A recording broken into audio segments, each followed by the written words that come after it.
Buen día para todos. Muchas gracias por asistir a este tercer encuentro. El tema de hoy es la entidad humana. El hombre es habitante de tres mundos. Mediante su cuerpo, pertenece al mundo que percibe por medio de ese mismo cuerpo. Mediante el alma, se construye su propio mundo. Y por medio del espíritu, se le manifiesta un mundo superior a los otros dos. Rudolf Steiner.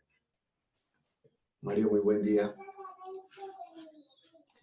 Muy buenos días, Oscar. Muy buenos días para todos.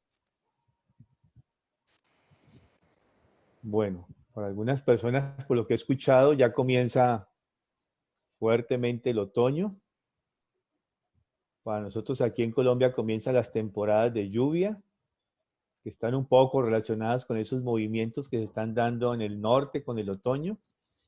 Y bueno, entonces vamos teniendo un clima más o menos como más, al menos acá en Colombia, más apacible con respecto al calor, pero más riguroso con respecto a las lluvias.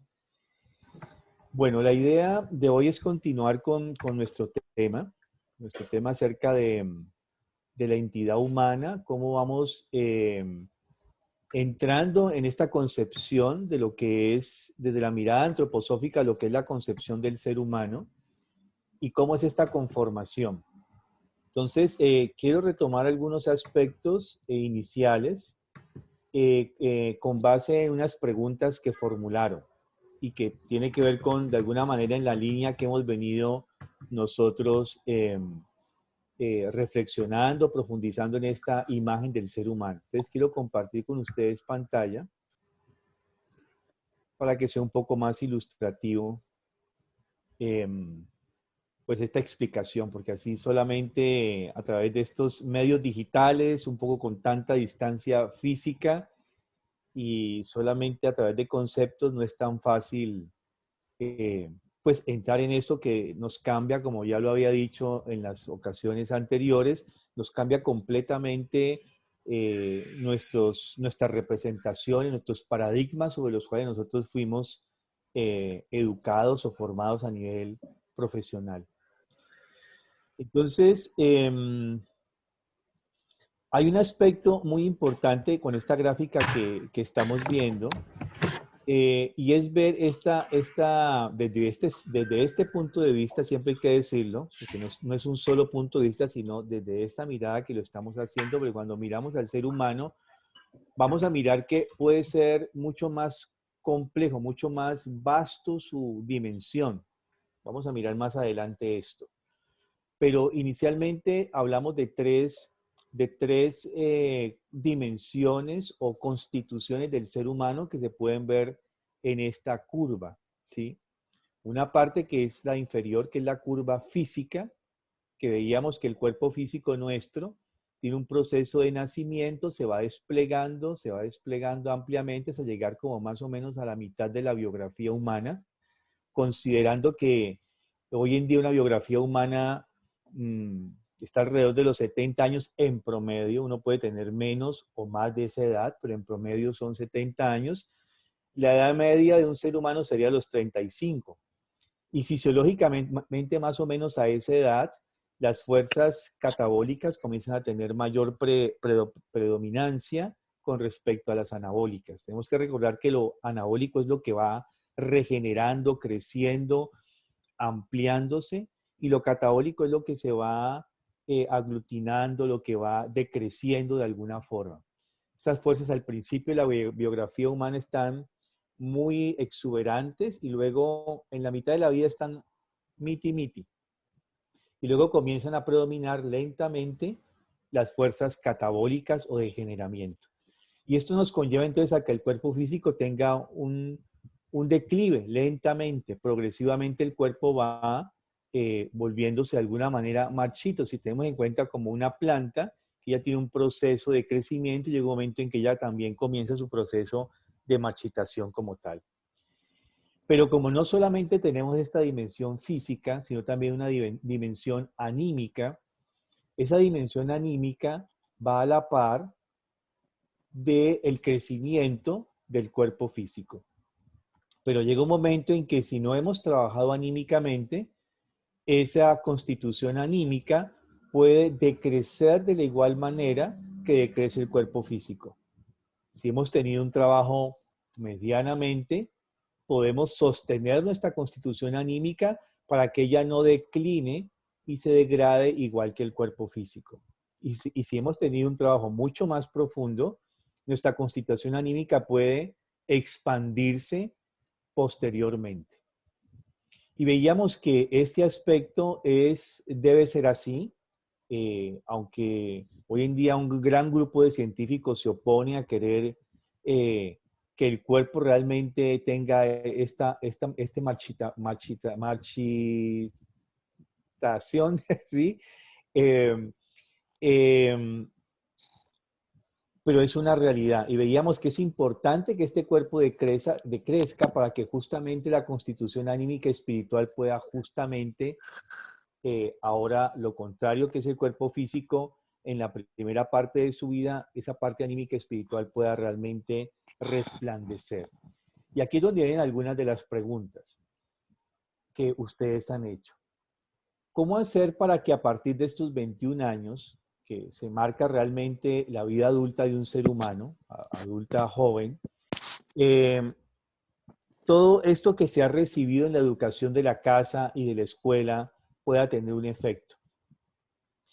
La respuesta es, a pesar de que nosotros hemos hecho muchos esfuerzos como padres o como maestros en la formación de una biografía humana, a partir de los 21 años va a depender muchísimo de cada individuo, va a depender mucho inclusive de la propia biografía de esa persona, ¿sí? ¿Qué va a hacer realmente con esos elementos? Obviamente toda la educación propende que tenga las mayores herramientas para poder afrontar sus dificultades o sus retos biográficos, pero va a depender muchísimo de cada biografía y ahí está como a discreción. Y aquí quiero contar algo como ejemplo, un poco escatológico lo que voy a decir, pero fue un hecho real. Sucedió en Alemania. Nace una niña, una joven, que luego fue joven.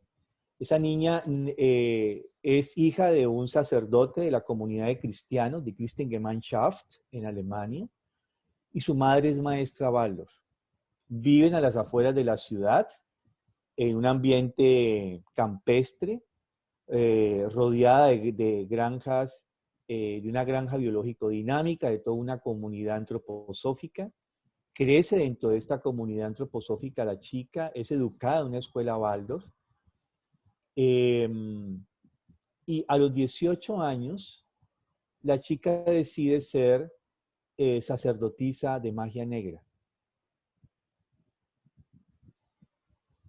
Uno dice, pero ¿cómo así? Es lo primero. Yo le digo por mi experiencia cuando escuché esta biografía. ¿Cómo así?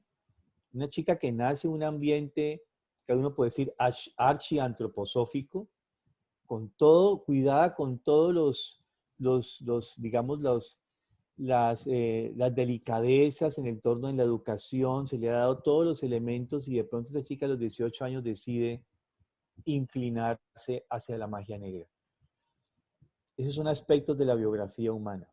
Y lo comento porque no siempre, y lo quiero decir así, ¿cómo llamarlo? La consecuencia con lo que un chico ha recibido a partir de sus años, de los primeros 3 septenios, lo que acontece con su biografía no siempre, su éxito o fracaso en el desarrollo de esa biografía no siempre va a depender de si lo que ha recibido ha sido bueno o malo. Es un misterio, realmente. Y para eso tenemos que entender entonces la biografía humana más allá de este periodo entre el nacimiento y la muerte. Tenemos que entender entonces una biografía humana entre la muerte y el nacimiento. O sea, lo que hay detrás, entre bambalinas de una biografía humana, para poder entender qué es lo que puede estar sucediendo en la historia de una persona. Es muy difícil, ¿sí? Poder uno hacer un juicio completo. Y es muy fácil caer en juicios de valor. Y uno, por eso, yo he aprendido mucho a través de los años, al menos como psicoterapeuta y como maestro, a ser muy cuidadoso con los juicios de valor, porque no siempre es una consecuencia, no siempre si una persona se desarrolla ampliamente en este proceso biográfico, va a depender de su pasado. No necesariamente es así. Yo conocí también una persona que creció en un ambiente donde desde sus tatarabuelos habían sido criminales. Y esta joven nace en esta familia en un ambiente contrario al de esta otra chica, totalmente criminal. Y esta chica no decide ser criminal, como todos sus parientes. Ella decide ir a la escuela, sola va a ir a la escuela y se matricula, ya con 7 añitos va a la escuela y se matricula, termina sus estudios y comienza a trabajar y comienza a luchar para tener una vida, hace una carrera técnica y luego es una persona que decide tener un camino diferente al que todos sus ancestros han tenido. Uno encuentra estas contrariedades en la biografía humana o en las biografías humanas y realmente le enseña a uno que uno tiene que ser muy cuidadoso con los juicios de valor y poder entender realmente una biografía dentro de una dimensión mucho más completa. Por supuesto que lo que pretendemos nosotros es que las personas tengan la fuerza necesaria para que vayan constituyéndose en estos periodos en un crecimiento constante. O sea, que no nos quedemos meramente con un alma de sensación, sino que podamos avanzar hacia un alma de corazón y de razón, hacia un alma consciente, imaginativa, inspirativa, intuitiva. O sea, eso es lo que uno esperaría realmente que esto se pueda dar de alguna forma. Y ahí es donde colocamos elementos. ¿Sí? Ahora más adelante vamos a mirar esos elementos que al menos conscientemente se colocan dentro de las escuelas Waldorf, que es todo lo que tiene que ver con la educación del cuerpo físico, la educación del cuerpo vital, la educación del cuerpo anímico, para que el yo realmente después él pueda hacer algo con esos elementos que han sido colocados en su vida como elementos, herramientas que puede utilizar y puede realmente colocar al servicio de su crecimiento personal. Entonces, va a depender mucho de la persona. Por supuesto que gran parte no es igual si una persona recibe positivos elementos en su biografía que si recibe mucho más elementos negativos. Todos hemos tenido algunos elementos negativos en nuestra biografía. Eso que sería casi que imposible decir que no, por omisión, por error, a veces por maldad, pero siempre el ser humano tiene la posibilidad de transformar esos elementos que ha recibido o utilizarlos de manera positiva o voltear esas experiencias y convertirlas de alguna manera en experiencias positivas. Ese es un poco, digamos, el sentido de colocar esos elementos y cuando Steiner plantea la pedagogía Waldorf, justamente él está viendo el fracaso de lo que acontece en la Primera Guerra Mundial. Y él ve todos esos errores y él ya de alguna manera vaticina, él ha visto lo que va a suceder en la Segunda Guerra Mundial y dice, la única manera realmente de frenar esto es que el ser humano sea educado de tal forma que pueda tener la suficiente libertad para que su espíritu pueda morar en él y a partir de ahí pueda el ser humano desarrollarse de una manera consecuente a su biografía. O sea, sea un ser humano libre para que a partir de él pueda transformarse en lo que él debería transformarse. Pero en la biografía humana hay muchos obstáculos, porque uno, en los primeros 21 años de vida, uno, digamos, es acompañado por una corriente espiritual, familiar, humana, que nos ayuda a conformar nuestra biografía. A partir de los 21 ya no es del pasado hacia el futuro que somos acompañados, sino que del futuro vienen aspectos hacia el presente. Y en ese sentido entran mucho las relaciones que tenemos, mucho las relaciones que nosotros de alguna manera comenzamos a consolidar. Aquí hay un personaje de una familia muy prestante, de comerciantes libaneses, eh, eh, y ellos tienen un hijo. Ese hijo se va por la educación de las finanzas y aquí una empresa que se llamó Interbolsa, los que son colombianos la conocen, y esa empresa terminó estafando a mucha gente. Y eso ha terminado en todo un lío político, económico y social muy grande porque eso no, hay mucha gente implicada en eso. Lo importante es que eh, este personaje que nació en esta familia prestante de comerciantes que llegaron aquí a Colombia sin nada y que gracias a su trabajo comenzaron a hacer un dinero y empresa. Esta persona escribe un mea culpa en un diario de aquí de Colombia. Y lo que llama la atención es lo que él dice. Él dice, yo fui educado con todos los principios éticos y morales en mi familia. Tuve el acompañamiento en mi colegio de excelentes docentes. Tuve muy buenos compañeros. Tuve una infancia feliz y bellamente y ricamente formada en valores y principios. Luego decidí estudiar economía. Estudió en Colombia, después hizo varios posgrados, maestrías en el extranjero y regresa una vez formado a Colombia y se relaciona con la banca y termina con esta empresa Interbolsa. Y dice de que las relaciones con estas personas con las que él comenzó a trabajar comenzaban a cambiar la base de esos principios y esas bases morales con las que él había sido educado. Porque en ese momento para él lo que predominaba era únicamente lo que predominaba para él era una relación es importante para mí si me da un dividendo, o sea, si me da plata. Y así entonces comenzó a alejarse de sus parientes, de sus padres, de sus hermanos, de su esposa, de sus hijos, de sus amigos, y solamente le comenzó a dar prioridad a relaciones de las cuales él iba a ganar algo. Y él dice, yo me di cuenta de los negocios chuecos que estaban haciendo allí, pero yo no dije nada. Yo no tuve nada que ver con esos negocios, pero yo me di cuenta y no dije nada porque yo me beneficiaba. Es interesante lo que él, en esta mea culpa, lo que él coloca porque muestra cómo cierto tipo de relaciones en la vida nos pueden conllevar a una desviación de nuestro destino con el cual fuimos formados, como él lo reconoce. Entonces, con estos tres relatos de biografías, quiero responder un poco a esta pregunta, ¿qué pasa si realmente uno ha recibido tan buenos elementos de su familia, de la escuela? Aquí va a depender ya meramente de la individualidad, de cómo nosotros como individuos, con nuestra fuerza espiritual, utilizamos de una manera adecuada o no esos elementos que hemos recibido para nuestra propia transformación.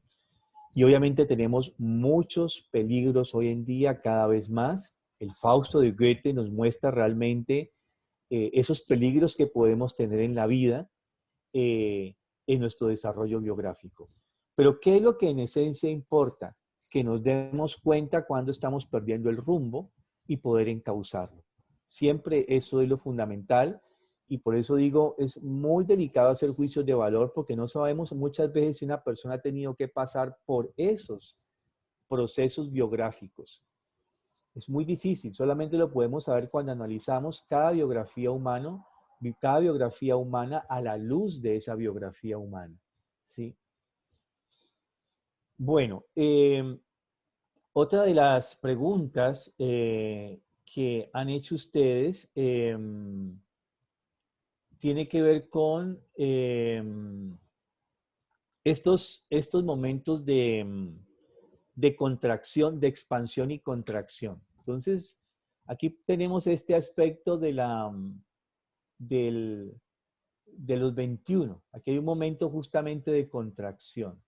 Una vez pasamos por este umbral, se expande para luego volver a contraerse aquí, justamente a los 28. Nuevamente volvemos a expandir 35 en cada uno de estos puntos, 42 son los momentos de contracción. Esto si miramos la biografía desde el punto de vista del desarrollo físico, ¿sí? En estos momentos de contracción aparecen crisis. 21, 28, 35, 42, hay crisis. Son inevitables las crisis en la biografía humana. Lo importante es que uno pueda atravesar justamente por esa crisis y salir victorioso, salir rápido de esa crisis, digámoslo así. Que uno pueda resolver el enigma que ese momento en la biografía personal me coloca ese punto de encrucijada o de contracción en mi biografía. Y para eso tengo que estar muy abierto a la pregunta, no del por qué a mí, Dios mío. Casi siempre cuando uno tiene una crisis uno se pregunta, ¿por qué a mí, Dios mío? Sino aquí la pregunta es, ¿para qué a mí, Dios mío? ¿Para qué? ¿Para qué una crisis? ¿Qué es lo que tengo que desarrollar? Y justamente cuando viene una crisis, siempre una crisis viene porque tenemos la madurez para poder afrontarla y crecer a partir de ella.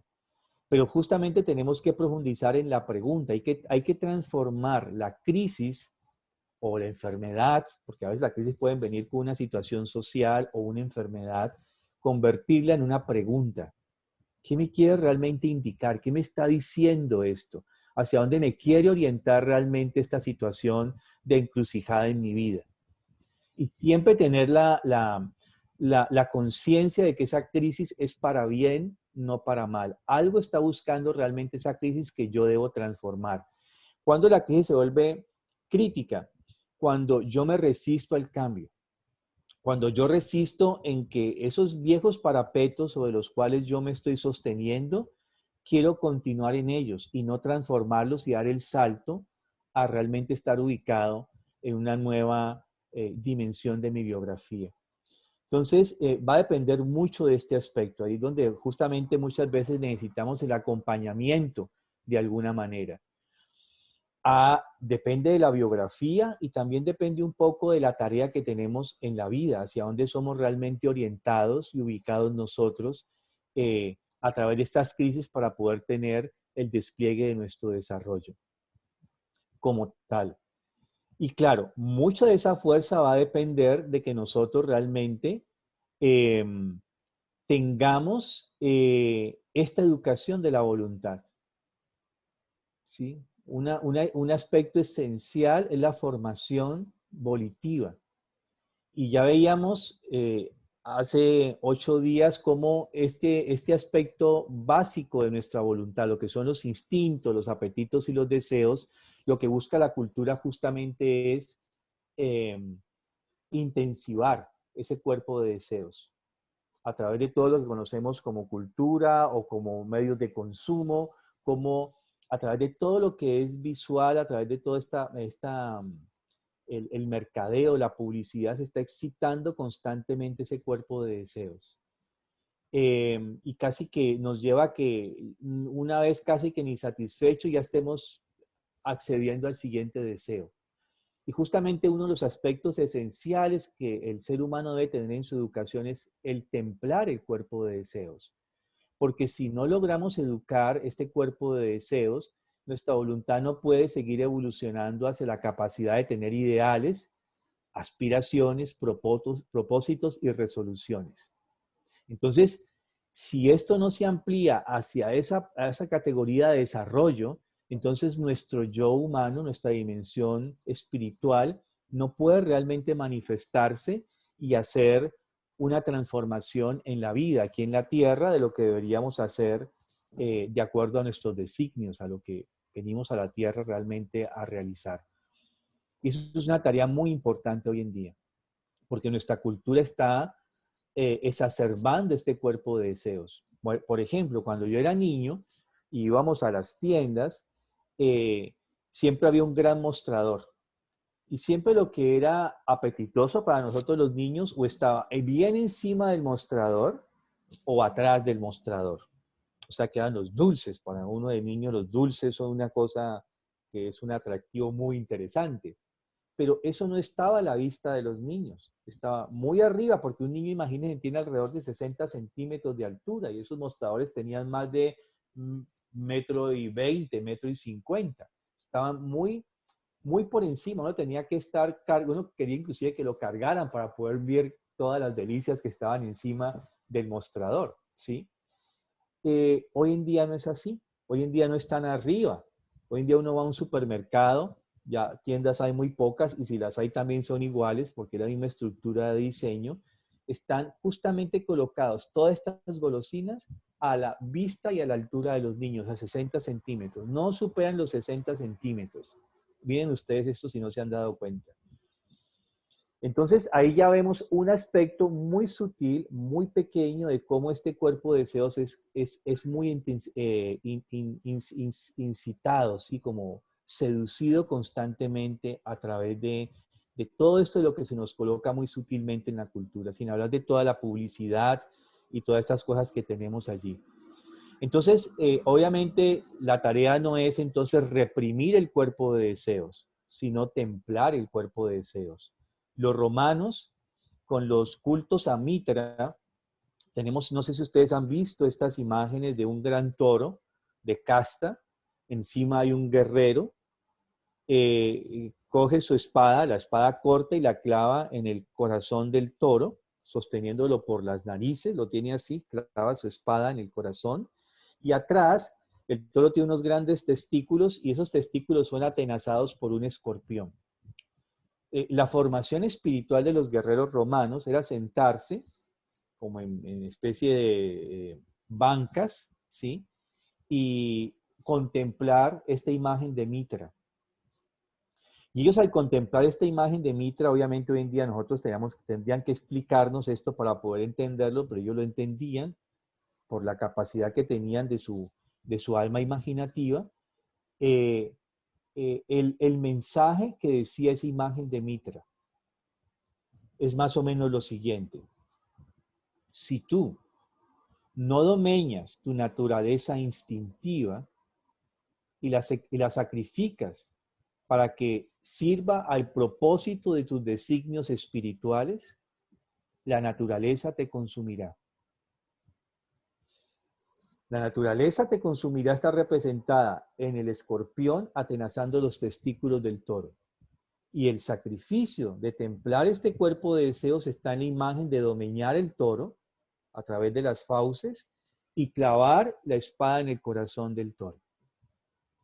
Y esto era la forma como se educaba a estos guerreros, que no solamente en un principio, no solamente los formaban para que fueran mercenarios, después se volvieron mercenarios y por eso llegó Roma a donde llegó, ¿sí? Pero justamente esta formación del cuerpo de deseos ha estado en todas las culturas. Uno de los aspectos preocupantes de nuestra cultura actual es que justo es todo lo contrario. El cuerpo de deseos está totalmente expandido cada vez más. Salvo algunos ambientes culturales y algunas familias que tienen claro estos principios, tratan de educarlo. Y eso es uno de los aspectos esenciales que nosotros hacemos en las escuelas Waldorf. Ritmos, costumbres, hábitos, todo esto va dándole un lugar y una forma a este cuerpo de deseos como tal. ¿Qué sucede entonces si no lo hacemos? Pues bueno, van a venir las consecuencias, ¿sí? En la medida un poco la biografía humana a partir de los 42 años hacia los 63 o más, nos va diciendo qué aspectos todavía nosotros no logramos transformar en este periodo de la vida. Porque puede que aquí hayamos tenido una biografía no tan positiva, pero uno puede transformar esto en este periodo de la vida para menguar este decaimiento que por naturaleza tiene que tener el cuerpo físico. O sea, enfermedades metabólicas motoras vamos a tener, porque el cuerpo comienza a tener un cese, digamos, de actividades, luego cardiorrespiratorias y luego neurosensoriales. Pero el impacto puede disminuirse, ¿sí? de esta decadencia del cuerpo físico si hemos trabajado. Y volvemos a la imagen que inicialmente habíamos mostrado, que entonces a pesar de que el cuerpo físico tenga una decadencia, nuestra alma, espíritu puede tener o sostenerse en una línea media o ir hacia arriba, hacia la expansión. Bueno, eso es un poco como las preguntas, ¿cierto? Que han hecho y la Mario, última, perdona, ¿sí? perdona. En la diapositiva 30, ¿podrías explicar, si es posible, qué significa PMS, SR, PMM? Sí, claro.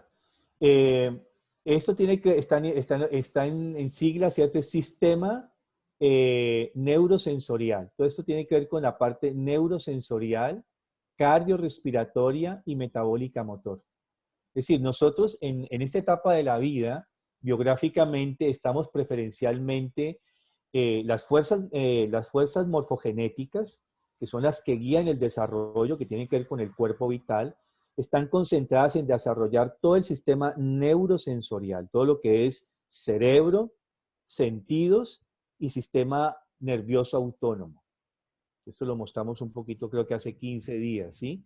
Entonces, las fuerzas morfogenéticas están concentradas en desarrollar el sistema neurosensorial, ¿sí? Completamente. Luego, cuando terminan esta tarea, es cuando estamos listos para la edad de la educación, porque ahí, digamos, ha completado esa tarea, el cerebro, o sea, el cerebro y todo su sistema neurosensorial ha madurado, y justamente ahora estas fuerzas morfogenéticas están libres. Al estar libres, esas fuerzas se pueden utilizar para la concentración, para la atención y la memoria, que son las bases para el aprendizaje. Luego esas fuerzas morfogenéticas se van a concentrar en el sistema cardiorrespiratorio, en toda esta parte de acá media. Y ahí van a ayudar al pulmón y corazón a su maduración completa hasta llegar a que el ser humano adquiera el ritmo que le es propio, cardiopulmonar, o sea, ese famoso 4-1. Todos tenemos la fórmula 4-1, pero el ritmo cardiorrespiratorio es único como la huella dactilar en el cuerpo físico. Entonces, ahí se concentran. Y luego cuando ellas alcanzan esta maduración, se liberan. Ahí entramos en un proceso, aquí entramos en una contracción y liberación nuevamente. Y ahora se van a concentrar en lo metabólico motor, que es todo el desarrollo gonadal y todo el desarrollo hormonal que el ser humano tiene que tener.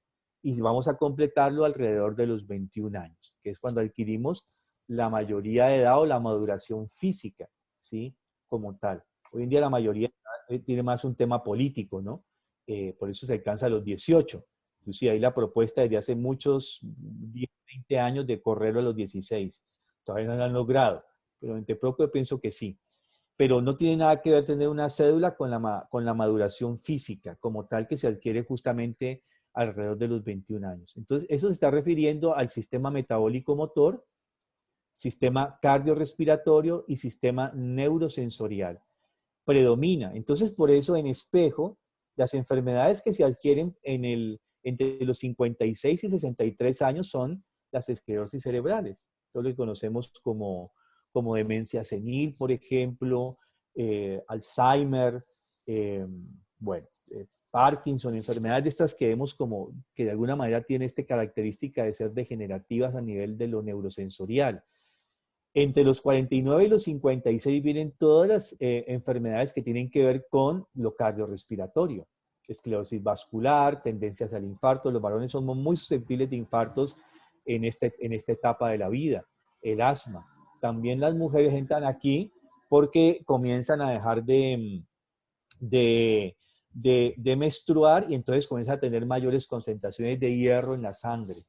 Esto ya está bastante estudiado no solamente por la medicina antroposófica, sino también por la medicina convencional, de cómo las acumulaciones fuertes de hierro tienen que ver con esta tendencia a los infartos. Y entre los 42 y los 49 vienen todas las enfermedades metabólicas motoras, la gota, la diabetes, el síndrome metabólico, el reumatismo, ¿sí? Digamos que por decaimiento de la naturaleza física tenemos tendencia a eso, pero podemos voltearlo. Si nos hemos alimentado bien, si hemos tenido una higiene física y anímica espiritual adecuada, a veces hasta pasamos por aquí de largo, ¿sí?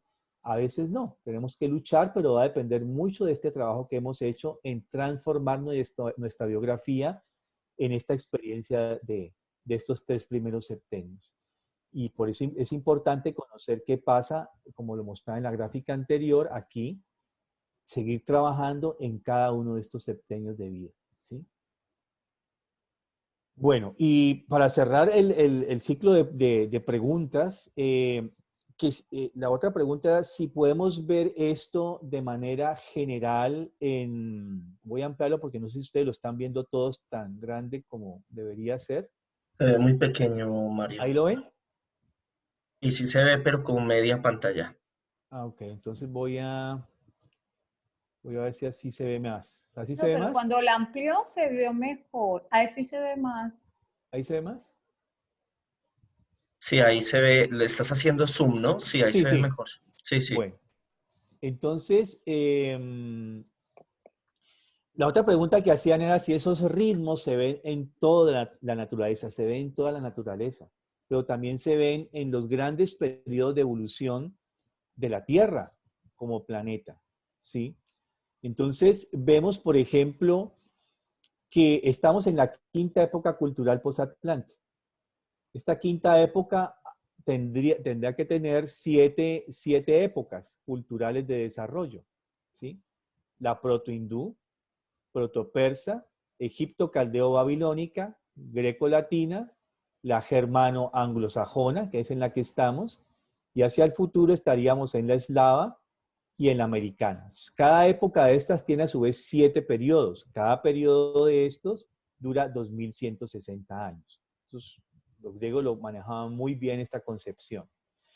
Pero a su vez, esta época corresponde a una era, ¿sí? Y esta era es la era de la Tierra, que a su vez ha tenido 7. Pero a su vez la Tierra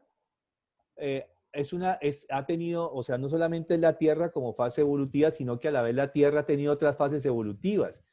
Antiguo Saturno, antiguo Sol, antigua Luna y en Tierra como estamos. Cada uno de estos periodos evolutivos ha tenido 7, 7. ¿Sí? Y tendremos todavía Júpiter, Venus y Vulcano, cuando el ser humano y la Tierra hayan llegado al final, a la meta de desarrollo. Vemos que en todos estos periodos hay expansiones y contracciones y recapitulaciones, pero también algo muy importante, pralayas, tiempos de pausa, tiempos de descanso entre una esfera de estas y esta. Aquí hay un pralaya. En el Génesis se dice, por ejemplo, y Dios creó todo al sexto día y vio que todo era bueno y descansó al séptimo día.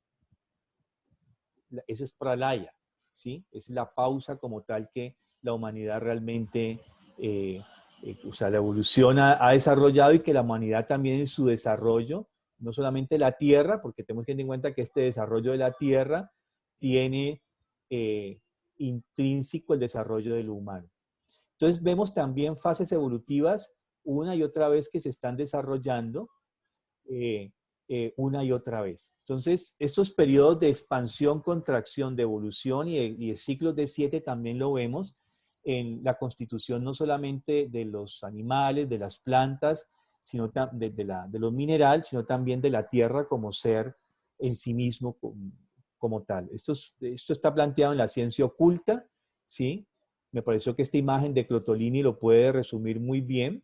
Estos procesos que habla Steiner en la ciencia oculta de las fases evolutivas de la Tierra y de la humanidad como tal. Bueno, no sé si sobre esto han quedado preguntas o se generaron más preguntas. No sé, Oscar, tú que estás aquí Sí, al frente de sí. ellos. Sí, yo tengo Por una. favor, levantemos la también. mano, por favor, en el Ah, perdón. para ¿Puedo coordinar. hacerla? Sí, claro. Yo tengo una pregunta. Esto que se vislumbra a futuro, que tú nos dices de que después de Tierra seremos, no sé, Júpiter, Venus, Vulcano, ¿de dónde viene? O sea, ¿quién vio esto? Bueno, esto, bueno, actualmente, digamos, como está presentado aquí, eso es un esquema. Esto lo plantea Steiner como tal. Pero este planteamiento de Steiner, digamos que lo que nos aporta de nuevo es la manera como él lo presenta a una, digamos, a una conciencia actual. Pero si nos vamos a analizar diferentes textos, por ejemplo, los griegos tenían esta misma concepción del desarrollo de la tierra y de la humanidad. Y si seguimos explorando libros antiguos, no solamente los griegos, los romanos lo tenían, los persas, los caldeos. Nuestra cultura maya también tenía este proceso, digamos, de concepción de los procesos de evolución de la Tierra como tal en sus diferentes fases. Entonces, de esa manera, digamos que hay una concepción que se ha ido, digamos, de alguna manera estrechando, sobre todo a partir del último tercio del siglo XIX, cuando entra fuertemente el materialismo y cada vez se va restringiendo más estas concepciones que tenían las diferentes culturas en la antigüedad de la evolución de la Tierra. Entonces, uno puede leer esto en diferentes textos, inclusive allí cuando se habla del Génesis en que se creó el primer día, pues uno piensa siempre, uno con su mentalidad racional, al menos yo decía, pero en un día Dios creó todo, ¿sí? Y realmente lo que nos está hablando es en fases evolutivas, que puede ser un día cósmico, y aquí es donde viene esa teoría de Platón, que nos habla de que un año platónico tiene, o sea, un día platónico tiene 2100, un año tiene 2160 días, que es una era de estas. Y así ellos tenían esta concepción de la conformación de la Tierra como tal y hacia dónde iríamos. Es indudable que a partir de aquí vamos a seguir avanzando, pero esta organización como tal, de qué pasa en cada una de estas épocas, por ejemplo, aquí cuando pasemos de la germano-anglosajona, vendría la eslava y vendría la americana. Obviamente se le ha dado esos nombres, Steiner le da esos nombres, pero lo que tenían en la concepción los antiguos es que pasaríamos por estas diferentes fases evolutivas. Por ejemplo, los hindúes hablan de que a partir del 3000 antes de Cristo comenzaría la era del Kali Yuga y que esa era duraría 5000 años y que esa era terminaría cuando llegaría la época de diamante, le llamaban ellos. Y justamente tiene que ver, visto con otra formulación, con otros conceptos, lo que plantea Steiner en esta época que tiene que ver aquí hacia 1879, si mal no estoy, ¿sí? Entonces, si vemos, esto eran concepciones también dentro de estas culturas muy antiguas, ¿sí? Una pregunta. También a esas eras se le llama la de Piscis y la de Acuario, ¿no? Sí, también tienen otros nombres. Sí, tienen otros nombres. Piscis, la era de Acuario, estaríamos justamente en la era de Acuario. Sí. Los mayas, ustedes, algunos escucharon lo del calendario maya que se colocó muy de moda hacia finales de los 90, ¿cierto? Y con eso de que iba a llegar el fin del mundo y lo demás. Y bueno, pues finalmente no fue un fin del mundo, sino un cambio de era, de conciencia. Y justamente hay que pensar que en ese sentido nuestra conciencia humana va evolucionando, ¿sí? Un segundo aquí, yo trato de... Si me reduce un poquito. Si vemos el desarrollo de la conciencia, pues ella también tiene una fase evolutiva, ¿sí? Y cómo esta educación que tenían los antiguos de educar, por ejemplo, los chakras, el chakra raíz, el sacro, el plexo solar, el cardíaco, el laringio, el frontal, el coronario, eran culturas que tenían toda una educación con respecto a los chakras. Pero justamente la educación de estos chakras lo que nos da es un desarrollo de los diferentes tipos de conciencia. Entonces, en la medida en que desarrollemos un chakra, se va ampliando más un nivel de conciencia en los seres humanos. O sea, podemos ver más cosas. O sea, digamos que lo que percibimos nos habla. Es así como, es como en la medida en que yo domino un idioma, en la medida en que lo domine más, yo entiendo más la naturaleza y la dimensión espiritual de ese idioma, anímica espiritual de ese idioma. Entonces, de igual manera en el desarrollo de los chakras, en la medida en que se amplía un chakra, yo realmente tengo una mayor comprensión de las cosas. Y en esto consiste la sabiduría, justamente, ¿sí? Vanessa tiene una pregunta. Uh-huh. Sí.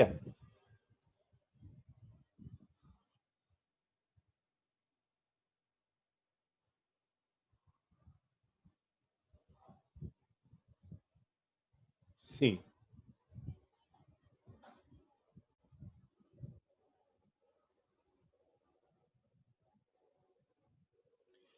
Sí, digamos que ese yo humano ha estado en todo este proceso evolutivo. Digamos que el eje del desarrollo del universo es el centro del universo, digamos, del desarrollo del universo es el ser humano. Teilhard de Chardin dice el yo humano es el alfa y el omega de la creación, ¿sí? Y ha estado acá. Lo que pasa es que en este sentido tenemos que imaginar que en Saturno el ser humano conformó el cuerpo físico actual que tiene. O sea que la tarea era madurar y conformar un cuerpo físico. En la fase Sol, o en la era Sol, era desarrollar su cuerpo etérico. En la era Luna, su cuerpo anímico. Y ahora justamente en la era Tierra es donde él tiene que fortalecer el yo, con sus diferentes niveles de conciencia. O sea, aquí estamos nosotros en esta época y tendríamos que desarrollar la inconsciencia, pues la tenemos cuando estamos dormidos, la semiconciencia cuando estamos como somnolientos o no tan conscientes. Subconsciencia ya es cuando comenzamos a tener inspiraciones, imaginaciones, ¿sí? Ya aquí tenemos nosotros ya es la conciencia de los sentidos, la que nos da la vida, los sentidos justamente nos dan una gran función en esta conciencia diurna de vigilia. Y aquí ya comenzamos a superar la conciencia de alma, la conciencia inspirativa y la conciencia espiritual. Son como niveles donde este yo necesita este desarrollo de estas conciencias para poderse manifestar. La idea es que nosotros logremos a partir de aquí transformar esta conciencia diurna de vigilia, mucho más consciente, es donde viene todo el trabajo de la fenomenología. Y a partir de este trabajo con la fenomenología vamos dando lugar a que en nuestra alma aparezcan, digamos, unos niveles de conciencia mucho más amplios como tal. Y seguirá el yo humano desarrollándose, ¿sí? Eso lo vamos a ver dentro de 8 días, cómo el ser humano no se queda solamente con cuerpo físico, cuerpo vital, cuerpo anímico y yo, sino que a partir de aquí comienza a desarrollar su estructura de yo espiritual, de espíritu de vida y de hombre espíritu. Entonces, así tendríamos que el ser humano no es un ser cuádruple, sino séptuple. Y que el ser humano seguiría desarrollándose sus dimensiones en esta medida. Pero eso lo vemos luego porque es bastante complejo. Hay que ir despacio con esta introducción de esto de la naturaleza del ser humano, porque ya de hecho entender que somos una constitución, el ser humano tiene una constitución cuaternaria, ya nos rompe los paradigmas, ¿cierto? Pero es más fácil entenderlo de que este cuerpo físico, sin las fuerzas vitales, pues no es nada, es un cadáver. Y que este cuerpo físico con fuerzas vitales, sin los impulsos sensitivos, emocionales, de sentimientos, pues no tiene una vida interior. Y que si todo esto a la vez no tiene un áuriga que lo dirija, pues es un caballo desbordado por sus propias fuerzas, ¿sí?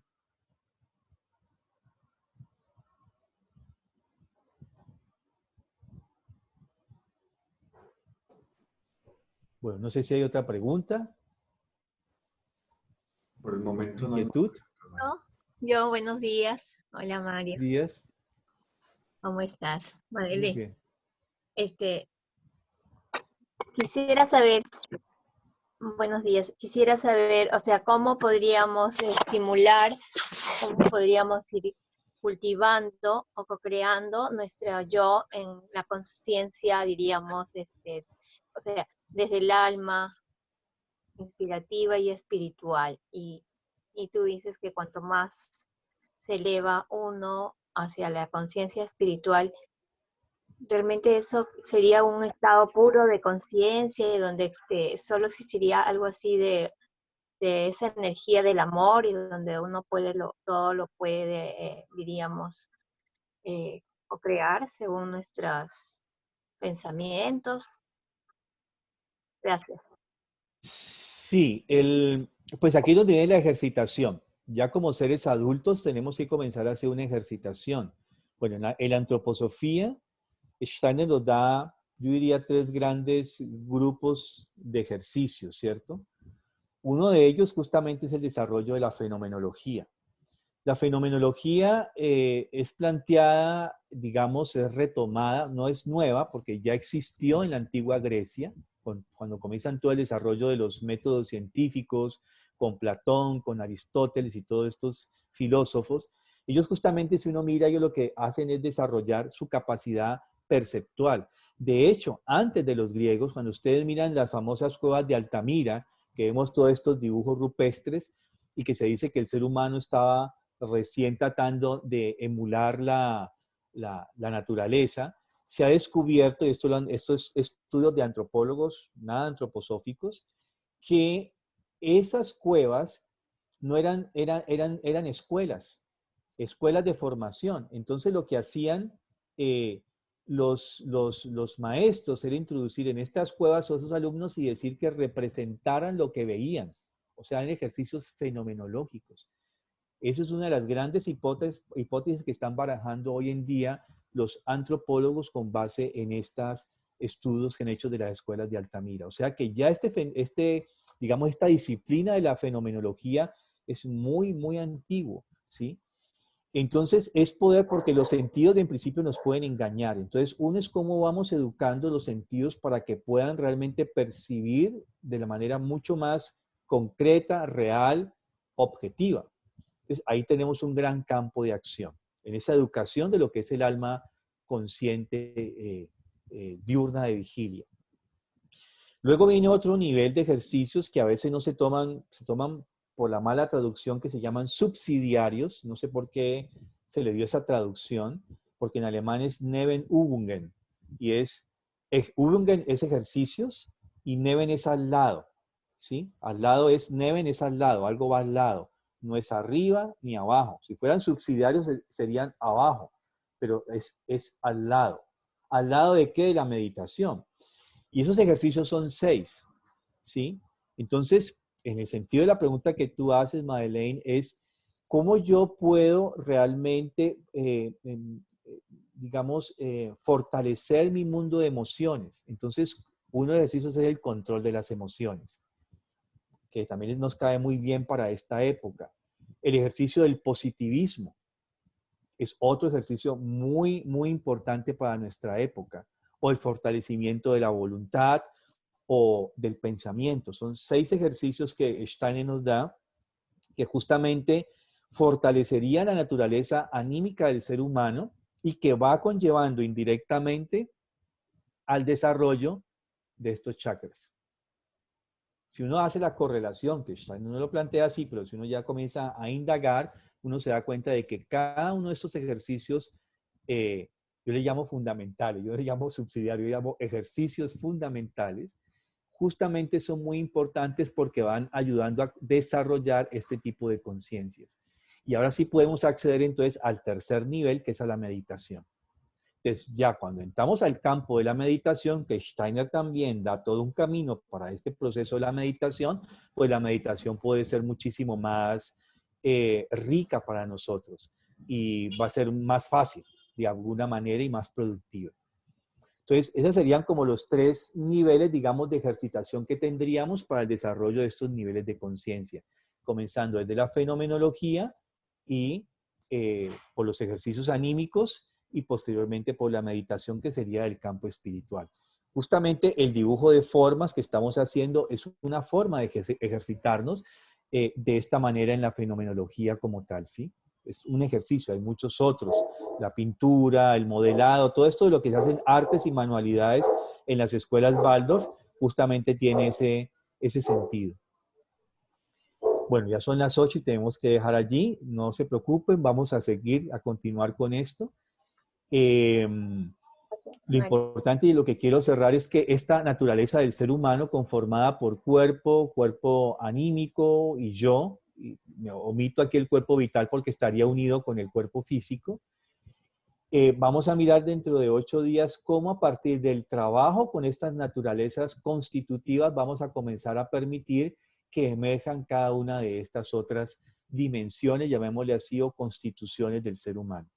En eso nos concentraremos un poco dentro de 8 días, para dar lugar ahora al dibujo de formas.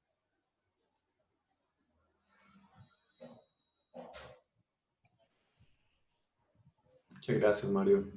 Gracias, maestro. Gracias, Mario. Buen día.